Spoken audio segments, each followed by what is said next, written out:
Hi friends, ഇന്നൊരു web സീരീസിനെ പറ്റി പറയാം.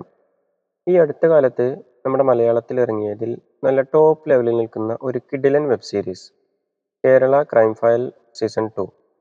ഒരുപാട് വിശേഷങ്ങൾ പറയാൻ പറ്റുന്ന ഒരു വെബ് സീരീസ് ആണെങ്കിലും ഇന്ന് നമ്മൾ അതിലെ ഏറ്റവും മികച്ച 2-3 ഹൈലൈറ്റ്സുകൾ എന്തൊക്കെയാണെന്ന് നോക്കാം. അപ്പോൾ എല്ലാവർക്കും welcome to our channel and let's start the video. നമുക്കെല്ലാവർക്കും അറിയാം ഇതൊരു പോലീസ് സ്റ്റോറിയാണെന്ന്. പക്ഷേ നമ്മൾ ഒരിക്കലും എക്സ്പെക്റ്റ് ചെയ്യാത്ത നല്ല പുതുമയുള്ള വളരെ ഡിഫറെൻ്റ് ആയിട്ടുള്ള ഒരു സബ്ജക്റ്റ് തന്നെയാണ് ഇപ്രാവശ്യം അവർ സെലക്ട് ചെയ്തിട്ടുള്ളത്. അതുകൊണ്ട് തന്നെ വളരെ ഇൻട്രസ്റ്റിംഗ് ആയിട്ട് തന്നെ നമുക്ക് എല്ലാ എപ്പിസോഡ്സും കാണാൻ പറ്റും. ഒരുപാട് എപ്പിസോഡ്സുകളൊന്നും ഇല്ലാത്തതും തീരെ കൺഫ്യൂഷൻസ് കുറവായതും ഈ വെബ് സീരീസിനെ വളരെയധികം മികച്ചതാക്കുന്നുണ്ട്. ഓൾറെഡി നമ്മൾ ഒരു പ്രാവശ്യം കണ്ട് കഴിഞ്ഞ കാര്യം വീണ്ടും വീണ്ടും കണ്ടാൽ നമുക്ക് ബോറടിക്കില്ലേ? അതുപോലെ തന്നെയാണ് ഓൾറെഡി നമ്മൾ കണ്ടു കഴിഞ്ഞ ക്യാരക്ടേഴ്സും അഭിനേതാക്കളും. അങ്ങനെയാവുമ്പോൾ നമുക്കൊരു പുതുമ ഫീൽ ചെയ്യില്ല.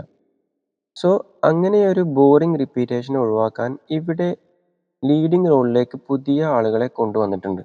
എന്നാൽ കഴിഞ്ഞ സീസണിലെ ലീഡിംഗ് റോൾസ് ഹാൻഡിൽ ചെയ്തിട്ടുള്ള അജു വർഗീസ്, ലാലെ എല്ലാവരും അവരുടെ പഴയ റോളുകളിൽ ആക്റ്റീവ് ആയിട്ടുണ്ട്. അതോടൊപ്പം അഭിനയത്തിൻ്റെ ഹൈ ക്ലാസ് ലെവലിൽ നിൽക്കുന്ന നമ്മുടെ ഹരിസ് അശോകൻ ചേട്ടൻ, ഇന്ദ്രൻസ് ചേട്ടൻ ഇവരും കൂടി ചേർന്നപ്പോൾ ശരിക്കും പുതുതായി കാണുമ്പോൾ കിട്ടുന്ന ആ ഒരു വിഷ്വൽ എക്സ്പീരിയൻസ് നമുക്ക് തരാൻ ഈ മേക്കേഴ്സിന് സാധിച്ചിട്ടുണ്ട്. അതുതന്നെയാണ് ഈ വെബ് സീരീസിലെ ഏറ്റവും നല്ല ഹൈലൈറ്റ്. ഓരോ മനുഷ്യരും വ്യത്യസ്തരായ ആളുകളാണല്ലോ. അപ്പോൾ അവരുടെയൊക്കെ ഇഷ്ടങ്ങളും വേറെ വേറെ തന്നെ ആയിരിക്കും. ചില ആളുകൾ ചുറ്റുമുള്ള മനുഷ്യരോട് അടുപ്പം കാണിക്കുമ്പോൾ വേറെ ചിലർ അവരുടെ കൂടെയുള്ള വളർത്തുമൃഗങ്ങളോടായിരിക്കും അടുപ്പം കാണിക്കുക. ചിലപ്പോഴൊക്കെ മനുഷ്യർക്കുള്ളതിനെക്കാട്ടിലും കൂടുതൽ സ്നേഹം അത്തരം വളർത്തുമൃഗങ്ങൾക്ക് നമ്മളോട് തോന്നാറില്ലേ? സോ ഇവിടെ പറയുന്ന ഒരു പ്രധാന ഹൈലൈറ്റ് ഈ സ്റ്റോറിയിൽ അങ്ങനെ ഒരു അറ്റാച്ച്മെന്റിനെ കുറിച്ചിട്ടാണ് പറയുന്നത്.